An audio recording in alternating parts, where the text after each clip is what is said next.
signe de son échec. Et avec la République en marche, il démissionne aujourd'hui des instances diverses de ce parti politique auquel il avait adhéré et qu'il a défendu jusqu'à ces quelques temps où il a voulu prendre ses distances sous la pression évidemment populaire après avoir vu le résultat des élections présidentielles aux Antilles, mais aussi dans la première circonscription. M. Macron a été pratiquement écrasé comme un guide-pape. Et donc il a vu qu'il y avait danger à rester avec M. Macron. Donc c'est par pur opportunisme qu'il a décidé de se démettre de ses engagements avec les diverses instances de la République en marche. Donc c'est un commandant purement opportuniste que nous ne pouvons pas cautionner. Et ce serait fort peu si ce député, malgré ses tergiversations, malgré ses atermoiements, malgré parfois ses applaudissements, si ce député, ce serait fort peu si ce député avait, ce faisant, aidé sa circonscription, et je parle de ce qui me concerne, aider la vie des amis par excellence, dans son développement, accompagner les opérations, les investissements que nous mettons en place, pour la rénovation urbaine, pour cœur de ville, pour d'autres opérations, pour la GOPA. Nous l'avons vu, notamment pour la GOPA, c'est le premier qui a dit ça ne se fera jamais. La GOPA, comme il avait dit à l'époque, la salle des fêtes ne se fera jamais. Il n'y aura pas de rénovation urbaine, c'est de faux, c'est du bigot. On a vu la salle des fêtes s'ériger en palais de la culture, Félix Photo, comme un diamant dans son écrin de verdure qui s'étire de mille feux tous les soirs au niveau de l'entrée de la ville des Amis. Mais il avait dit que ça se fera en sa qualité de député. Et donc on l'a fait malgré lui, pratiquement contre eux. On a fait la sanitaire, on a fait la rénovation urbaine du lycée Concorde, du Beau des Amis, et demain, il faudra qu'on fasse davantage encore. Et pour cela, vous avez bien compris, c'est l'objet de ces élections que nous ayons un député à même de nous accompagner franchement, royalement, ne pas avoir le souci de utiliser sa posture de député pour chercher à nous déchiquer comme M. Servassier employé avec des fracas, puisque nous l'avons écrasé comme un mille-pape avec 75% des suffrages à l'occasion du premier tour des élections municipales. Donc il nous faut un député. Le député sortant a failli, mais si nous n'avons pas élu, nous avons proposé votre cœur, je ne sais pas plus comment. Mais s'il avait réussi, je veux dire, on ne voulait pas de lui, mais il avait dit bon job. Et je vous dois proposer, quel que soit l'histoire de parti, de le réélire. Mais j'estime qu'il a échoué. Je vais décemment vous proposer de voter pour M. Servat. Nous avons dû donc chercher dans la maison, observer les candidatures en présence, il y a vraiment 6 ou 7 candidats, issus de la frappe et de la majorité municipale. Finalement, ça s'est décanté naturellement, il faut rester 3. Et j'ai réuni les 3 comme j'ai été engagé au lendemain des élections présidentielles, lundi, à la permanence.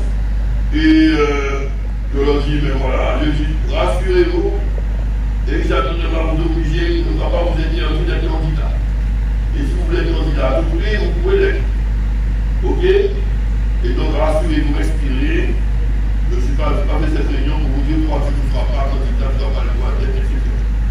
Et dans le deuxième temps, évidemment, je veux dire, soit en discutant avec vous, je serai le facilitateur, vous allez pouvoir trouver justement pour qu'il y ait une candidature naturellement, et on l'annoncera à l'ensemble de la foi de la population. On prendra celui qui est issu de ce désistement, cette discussion entre gens responsables. Ou soit, évidemment, on fait une primaire au sein de la foi, comme on l'avait fait la dernière fois, qui avait qualifié aux éventuels. La première personne qui est montée au créneau et qui ne veut pas de primaire à la frappe, c'est Alice Nameleux. Il ne voulait pas l'arbitrage des militants de la frappe. Donc il dira qu'il n'était pas davantage emballé, mais il n'est pas monté au créneau pour dire que je ne veux pas. Donc je pense que si je monsieur avait dit qu'on fait une primaire, il doit accepter les conditions. Et il n'est pas non plus emballé pour une primaire. Marie, elle a mon tour. Elle aussi, elle est bien partie, peut-être un peu mon parti, bon, il faut une primaire jouer, mais je dis de toute façon, je ne suis pas qualifié, donc elle n'est pas non plus très emballée. Mais il y avait un autre opposant, au primaire, c'est bien, elle est dans le. Donc, quand on entend aujourd'hui dans la constance, dire que c'est le président qui ne veut pas le primaire, c'est un mensonge, c'est une contre-vérité. Là, il était revenu à cette bonne chose que je partage. Et, dans son intervention, il y a des choses tout à fait honorables, que je partage, il n'y a pas de difficulté. Mais sur ce point-là, c'est un mensonge. Et quand on dit que Mme Jalton a désigné un candidat à la députation, Mme Jalton, qui depuis 2020 souffre de sa santé décline, de jour en jour, ce n'était pas la députation qui était sa préoccupation, assurez-vous, c'était sa santé. Et les morts sont donnés aucun mot d'ordre ou quelqu'un candidat à la députation, etc. Alors, je trouve que ce point-là, qu'on puisse parler des morts, qu'on puisse engager Mme Veuf, qui est déjà décédée dans une campagne électorale sur laquelle elle n'a pas eu l'occasion de se prononcer ni auprès de sa famille, ni auprès de quelconque militant de la foi. Je pense qu'il faut qu'on arrive à ces esprits. Je mets ça sur la jeunesse, sur les erreurs de justice. Maintenant, il nous faudrait trouver un député. Finalement, comme je le disais, il y avait deux options. Personne ne s'est désisté, donc on est resté avec les trois candidats. Et en définitive, finalement, on a dit, vous allez, je lui ai dit, vous allez, chacun du de son côté, et on verra. Au deuxième tour, on va se désister de le dépasser. On verra. Ok. Ne vous attaquez pas, et après, ne se désiste pas pour l'autre. Ok. C'est ce qu'on a convenu. Mais c'est qu'on a convenu parce que M. Nabaton ne voulait pas dans l'arbitrage de la frappe. Ça m'a convenu que les militants ici, ce serait lui, bon, on serait tous derrière lui, ce serait Miracle, c'est tout derrière Miracle, ce serait pas mon doute, on serait tous derrière l'arbitre, mais Nabaton ne voulait pas. Et c'est pour ça que nous n'avons pas eu cet arbitrage. Donc, quand l'arbitrage est militant, j'ai dit quand même, je crois qu'on a prendre des responsabilités en qualité de président. Donc, on ne peut pas laisser la frappe à volo, une chose aussi importante. Et dans ma qualité de président, j'ai vu parmi les trois candidats, et j'ai choisi celui qui nous paraissait le meilleur dans le contexte actuel, celui qui avait le plus confiance, c'est pas nous que les autres n'ont pas confiance, tout est son degré. Et il est apparu assez évident que c'était Dominique Guéras. Dominique Guéras a l'expérience de parcours de vie, d'un mouvement associatif. Il y a beaucoup d'associations que nous avons travaillé ensemble, je dirais, le Sirocco, le Riorpier, Ajax, MJCA, Soleil d'Or. Ensuite, il a eu un parcours entrepreneurial dans la succession de nos pères et participant aux autres instances fédératives au niveau local et national, des ponts funèbres. Donc c'est un entrepreneur digne de ce nom et qui fait honneur à la ville des Abrines, évidemment dans la lignée de son père. Et il a aussi été vice-président le plus jeune dans la CCI. Donc il a participé au développement économique pour aider les entreprises et pour aider aussi les salariés de ces entreprises. Il connaît le job, il connaît les difficultés du monde économique, du monde de l'entreprise et de la création d'emplois. Il a été à la JCA également, je l'ai dit, et il a été au syndicat des transports qu'il a présidé, et c'est son bébé, c'est les cartes jeunes orange que vous voyez passer. Si vous avez les cartes orange, c'est grâce à Dominique Guéras, pas le dialogue. C'est vrai que nous avons contribué à son action au CT, mais le travail, le dossier, c'est lui qui les faisait, c'est pas moi.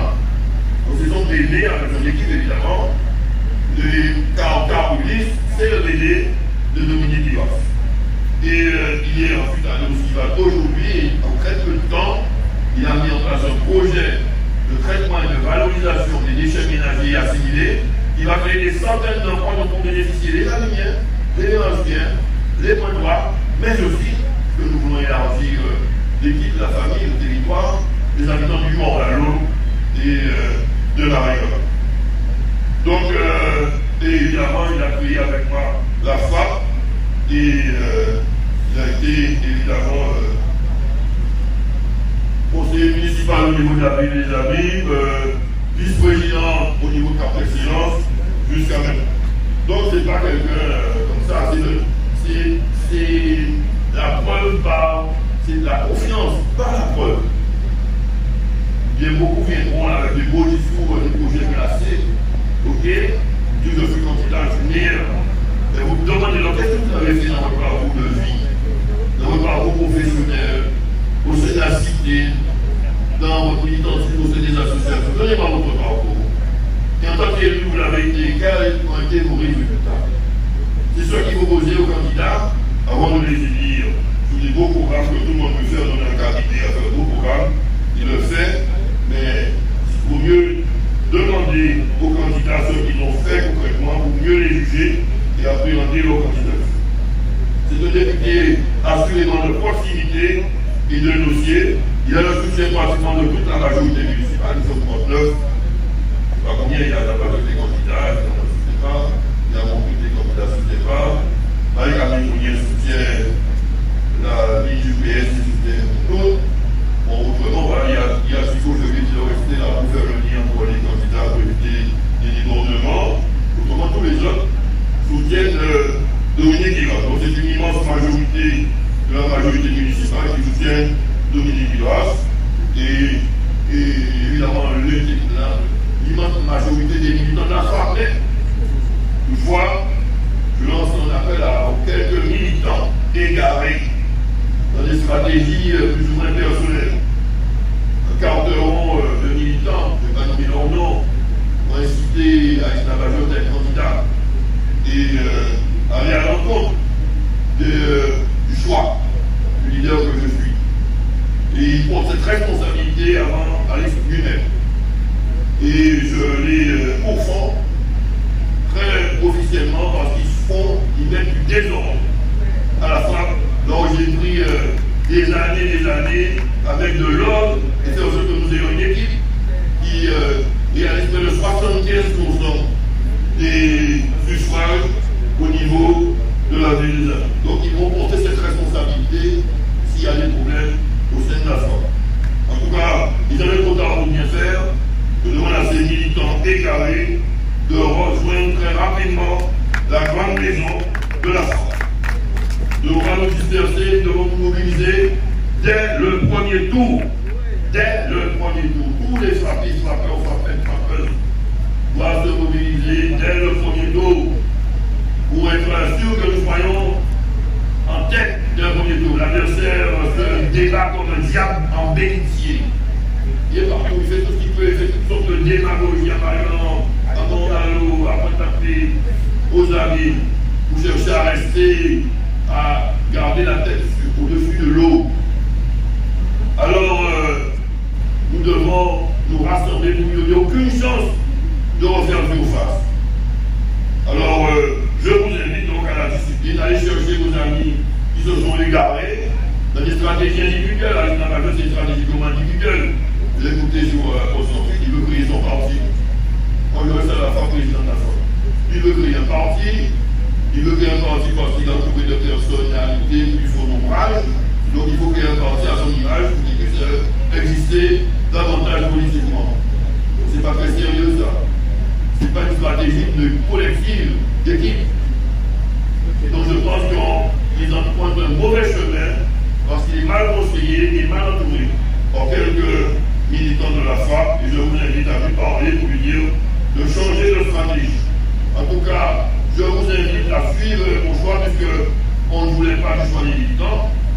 De choix, suivre mon choix, celui de Dominique Guirasse, de ce que nous puissions être en tête très largement dès le premier tour pour pouvoir gagner ces élections au second tour parce qu'il y aura le tour dans toutes les 4 circonscriptions de la bataille.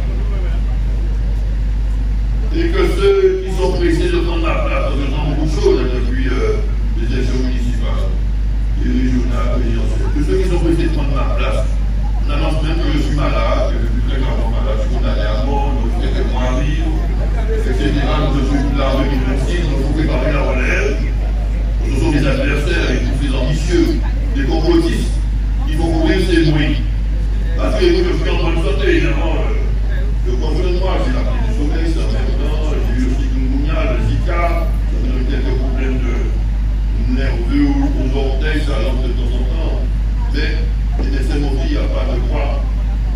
santé, mon pronostic n'est pas en jeu.